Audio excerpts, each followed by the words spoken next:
আরো একবার যোগাযোগ করার, আমাদের বাংলাদেশে রয়েছেন রবীন্দ্র ঘোষ এবং যে ভয়ঙ্কর পরিস্থিতির মধ্যে রয়েছেন সেখান থেকেও তিনি আমাদের সঙ্গে কথা বলছেন বারবার। আরো একবার জানিয়ে রাখতে চাইবো, চিন্ময় প্রভুর সঙ্গে আইনজীবীকে দেখা করার অনুমতি, চিন্ময় কৃষ্ণ দাসের সঙ্গে দেখা করার অনুমতি দেওয়া হয়েছে। রবীন্দ্রবাবু রয়েছেন আমাদের সঙ্গে। রবীন্দ্রবাবু, আপনি কি দেখা করতে পেরেছেন চিন্ময় কৃষ্ণ দাসের সঙ্গে?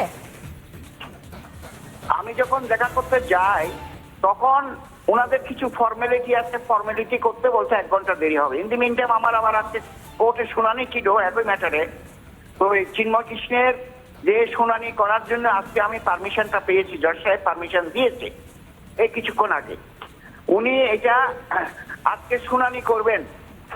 আজকের মধ্যে যেহেতু আজকে কোর্ট বন্ধ হয়ে যাচ্ছে, আজকে এটা শুনানি করবেন। আপনার কাছে এই মুহূর্তে ওকালতনামা প্রস্তুত রয়েছে, আপনার মনে হয় যে আজকে জামিনটা বের করতে পারবেন? আমি জামিন করতে পারবো জানি না, তবে আমি চেষ্টা করব।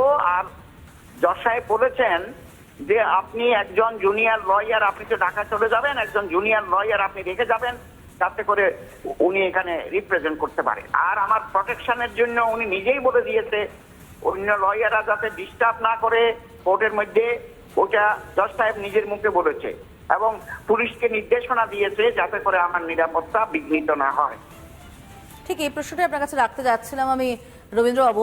গতকাল যে ভয়ঙ্কর ছবি আমরা দেখেছি, যে ভয়ঙ্কর হেনস্থার কথা আপনার মুখে আমরা শুনেছি, তাতে আমরাই ভয় পাচ্ছি আপনার সুরক্ষা নিয়ে। সেক্ষেত্রে কোনো ভয় কাজ করছে কি আজকে, না কোনো না কোনোভাবে আপনি চাইছেন যে করেই হোক জামিনটা ছিনিয়ে আনতে? গতকালকে তুলনায় আজকে আমি অনেক নিরাপদে ছিলাম। ওখানে বারের প্রেসিডেন্ট আমার বন্ধু মানুষ, উনি বলে যে দাদা আমি তো কালকে থাকতে পারিনি, না হলে এই ঘটনা হতো না। উনি দুঃখ প্রকাশ করেছেন। উনি বলে আমি ঢাকা ছিলাম, আপনি চট্টগ্রামে, যার পরে আমার সঙ্গে আপনার কোনো যোগাযোগ হয়নি। আজকে জজ সাহেব এর সামনে সেই যা হচ্ছে বিএনপি পন্থী, কিন্তু বিএনপি পন্থী হলেও কিন্তু আজকে যথেষ্ট হেল্প করেছে, আমার নিরাপত্তার জন্যও বলেছে। এবং আজকে বিকালের দিকে আবার শুনানি হবে, যেহেতু এটা অ্যালাউ করেছে যে অন্তপক্ষে চিন্ময় প্রভুর এই মামলাটা আবার আজকে শুনানি হবে। তবে কতক্ষণে হবে বলতে পারছি না, 2 ঘন্টা পরেও হতে পারে, 1 ঘন্টা পরেও হতে পারে। এই আর কি। রবীন্দ্রবাবু, কালকে যারা আপনাকে হেনস্থা করেছে তাদেরকে তো আপনি নিশ্চিতভাবেই চেনেন, আপনার দীর্ঘ অভিজ্ঞতা এই আদালতে। সুতরাং কারা তারা, তাদের পরিচয়টা ঠিক কি? তাহলে এগুলা আমি দিচ্ছি, কিন্তু তারা আজকে আমার কাছে এসে একটু রাগারাগি করেছিল, দাদা আমার নাম কেন দিলেন, আমার নাম কেন দিলেন, আমি নাম কেন ওখানে মানে মিডিয়া থেকে বলছে আমার নাম, এটা তো খুব দুঃখজনক। আমি বললাম দেখেন ভাই, আমাকে কে ধাক্কা দিয়েছে এটা আমি জানি না, তবে খুব গালাগালি করেছে, এটা অস্থায়িত্ব গালাগালি। এবং যে বিভিন্ন রকমের স্লোগান দিয়ে আসছে, যে লয়ারের নামগুলো কোথায় আসছে দেখো। আপনার কি মনে হয় কেন এই যে আপনি বারবার চেষ্টা করছেন যে জামিনের আবেদনের শুনানিটা এগিয়ে আনার, সেটাতে বাধা দেওয়ার চেষ্টা কেন করা হচ্ছে? এটা তো আইন তো সবার জন্য এক। হ্যাঁ, আইন তো সবার জন্য সমান, তাহলে বাধা দেওয়ার চেষ্টা কেন? বাধা দেওয়ার চেষ্টা হলে আমি যাতে রিপ্রেজেন্ট করতে না পারি চিন্ময় প্রভু, তাহলে তার বেইল হবে না। তার বেইল হওয়ার আর কেউ নাই, কারণ যারা ওনার পক্ষে আইনজীবী ছিল সবার বিরুদ্ধে মামলা দিয়ে দিয়েছে। আমি আপনার কাছে একটু আইনি ভাষায় একটা জিনিস বোঝার চেষ্টা করব। চিন্ময় কৃষ্ণ দাসের বিরুদ্ধে যে ধারাগুলো আনা হয়েছে, যে অভিযোগগুলো আনা হয়েছে, সেগুলো কি জামিনযোগ্য না জামিন অযোগ্য? জামিন অযোগ্য, কিন্তু কিছু ধারা আছে, আমি আপনাকে বলতে পারবো জামিন অযোগ্য কিছু ধারা আছে।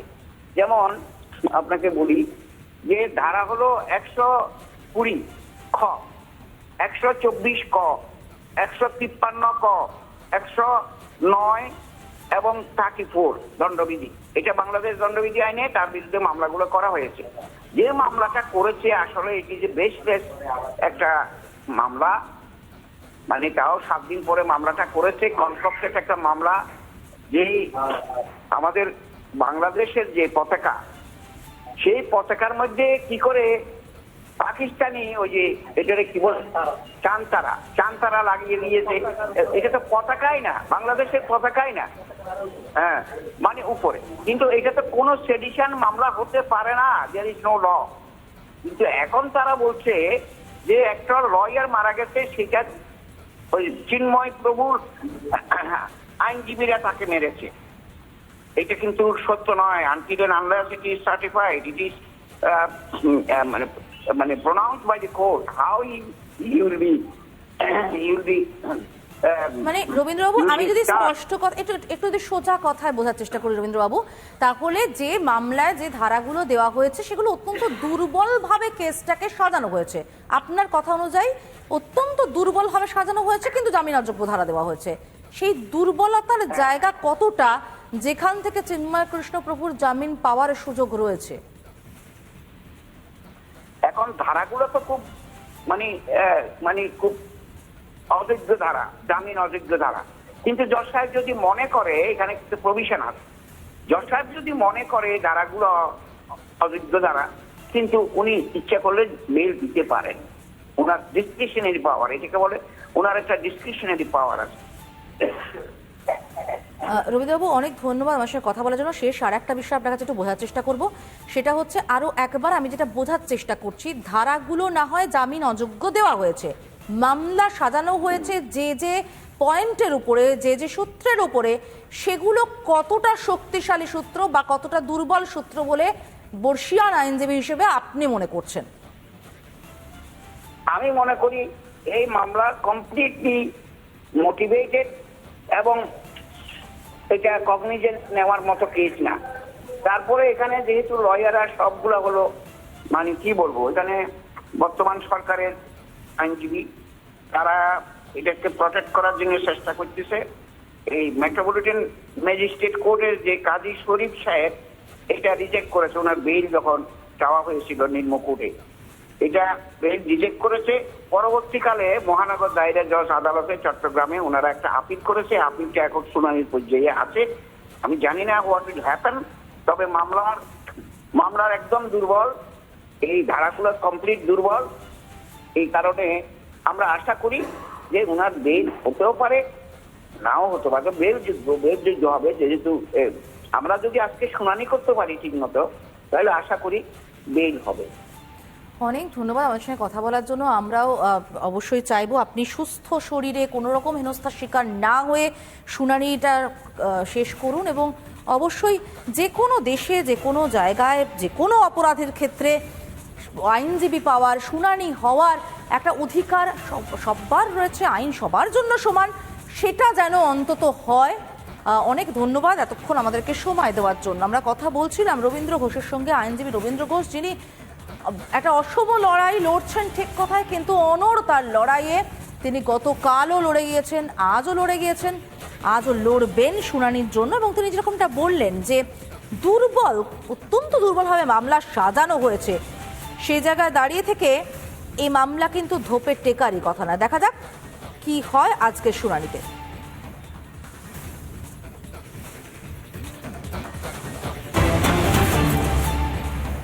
আরো এক ষড়যন্ত্রের পর্দাফাঁস, এবার চতুর্থ ষড়যন্ত্র পর্দাফাঁস হয়ে গেল। পাক সেনা, বাংলাদেশ সেনা কাছাকাছি। কেন আমরা বলছি পূর্ব পাকিস্তান হতে চায় বাংলা? বলছে ঠিক এই কারণে। এবার যে ছবিটা দেখতে পাচ্ছেন, একটা গোপন বৈঠকের ছবি দেখতে পাচ্ছেন। এটা কোথায় হচ্ছে? পাকিস্তানে হচ্ছে। কাদের মধ্যে হচ্ছে? বাংলাদেশ এবং পাকিস্তানের সেনা কর্তাদের মধ্যে হচ্ছে। যে বৈঠকের ছবি ফাঁস করেছে রিপাবলিক, যে ছবিটা আপনারা দেখতে পাচ্ছেন এই মুহূর্তে, রিপাবলিকে। আমরা কথা বলেছিলাম আন্তর্জাতিক সম্পর্ক বিশেষজ্ঞ রাজাগোপাল ধর চক্রবর্তীর সঙ্গে, তিনি কি বলছেন আমরা শুনে নেব। মানে এটা বাংলাদেশের মানুষকে বোঝানোর চেষ্টা যে এই সময় বাংলাদেশের এই যে সময়টা চলছে, দ্বিতীয় স্বাধীনতা যুদ্ধ, এই সময় পাকিস্তানকে কতটা জরুরি। পাকিস্তান আমাদের সঙ্গে আছে, ভারত যদি কোনো আক্রমণ করে তাহলে পাকিস্তান সঙ্গে থাকবে। পাকিস্তানের কাছে পরমাণু বোমা আছে, সেটা কেউ কেউ বলছেন, সেটা পাকিস্তান আমাদের হয়ে ব্যবহার করবে বা কিছু একটা। সাধারণ মানুষ মনে করছে পাকিস্তান একটা ইসলামিক শক্তি, তার মিলিটারি আছে, তার আণবিক বোমা আছে, এইটা সাধারণ মানুষ বোঝে। ব্যাস এইটাকেই কাজে লাগানোর চেষ্টা। পাকিস্তানের দালাল মোহাম্মদ ইউনুস এবারের বিজয় দিবস উদযাপন করবেন না, ওরা বাংলাদেশকে পাকিস্তান বানাতে চায়। রিপাবলিক বাংলা এবার বিজয় দিবসের সবচেয়ে বড় উদযাপন করবে। ভারতের পরাক্রমের উদযাপন হবে বাংলাদেশের মুক্তিযোদ্ধাদের সংগ্রামের। বিশ্ব জুড়ে যারা মুক্তিযোদ্ধা এবং যারা মুক্তিযোদ্ধা পরিবারের সদস্যরা রয়েছেন, আপনারা নির্ভয়ে আপনাদের বক্তব্য, আপনাদের কথা আমাদের রিপাবলিক বাংলার এই নাম্বারে পাঠান।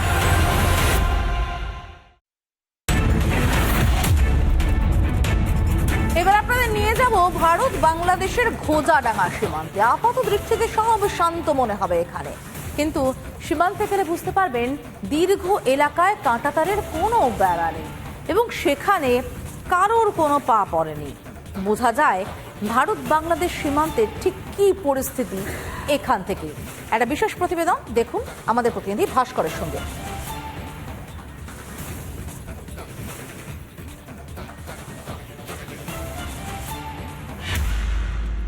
ভারত বাংলাদেশ আন্তর্জাতিক সীমান্তের একটা বড় অংশে রয়েছে নদী, আর সেই নদীর একটা বিস্তীর্ণ অংশ কার্যত শুকিয়ে গিয়েছে। একাধিক খাঁড়ি রয়েছে যেখানে জলস্তর গোড়ালির থেকেও কম, আর এই ধরনের পরিত্যক্ত নৌকা এই মুহূর্তে রিপাবলিক বাংলা যেখানে রয়েছে, এই ধরনের পরিত্যক্ত নৌকা একাধিক জায়গাতে দেখতেও পাওয়া যায়। অনেকেই সন্দেহ করছেন যে এই ধরনের যে সমস্ত জলপথ বা খাঁড়ি রয়েছে, সেই খাঁড়ির মাধ্যমেই বাংলাদেশ থেকে ভারতে বাংলার মাধ্যমে অনুপ্রবেশের চেষ্টা চালায় সন্ত্রাসবাদী, মৌলবাদী, রোহিঙ্গা অনুপ্রবেশকারীরা। একটা বড় অংশে এই মুহূর্তে যেমন দেখতে পাচ্ছি একটা পরিত্যক্ত নৌকা রয়েছে, যে পরিত্যক্ত নৌকার চতুর্দিকে অন্তত কোনো মানুষের উপস্থিতির প্রমাণ এই মুহূর্তে নেই। সূর্যের আলো এখনো রয়েছে, সূর্য ডোবার পর এই জায়গা অনুপ্রবেশের জন্য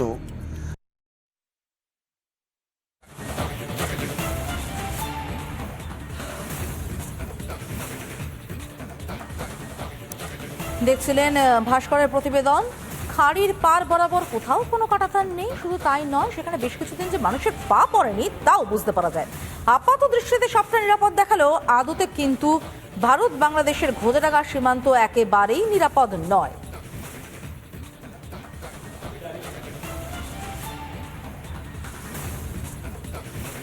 বাংলাদেশ সংক্রান্ত সব ছবি, সব খবর সবার আগে দেখুন রিপাবলিক বাংলা। ফিরছে একটা বিরতির পর, সঙ্গে থাকুন।